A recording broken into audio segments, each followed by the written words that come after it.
आज करूया मऊ मऊ जाळीदार डाळ तांदळाचा ढोकळा. त्यासाठी आपल्याला लागतील 2 वाट्या तांदूळ आणि 1 वाटी हरभऱ्याची डाळ. दोन्ही एकत्र करू आणि स्वच्छ धुऊया. आता हरभऱ्याच्या डाळीऐवजी मूग डाळ घेतली तरी पण चालेल. यामध्ये आपण पाणी घालू आणि 5 ते 6 तास भिजू देऊ.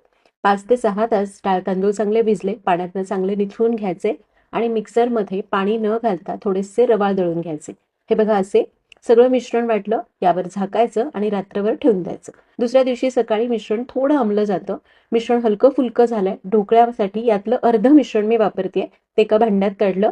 आता यामध्ये घालूयात चवीपुरतं मीठ, हळद आणि अर्धा टीस्पून खाण्याचा सोडा. सगळं चांगलं एकजीव करायचं, सोडा चांगला मिसळू द्यायचा. हे मिश्रण तयार झालं. डब्याला तेल लावून घेतलंय, या डब्यामध्ये हे मिश्रण ओतायचं. आता दुसरीकडे कढईमध्ये आधीच पाणी उकळायला ठेवलं होतं. पाणी आधीपासूनच उकळतं हवं. या उकळत्या पाण्यामध्ये खाली कढी ठेवली, त्यावर हा डबा ठेवायचा आणि साधारण 12 ते 15 मिनिटं मध्यम आचेवर ढोकळा वाफवायचा. सुरुवातीला 5 मिनिट गॅस मोठा ठेवा आणि नंतर बारीक करा. 15 मिनिट झालेली आहेत. ढोकळा आतपर्यंत शिजलेला आहे.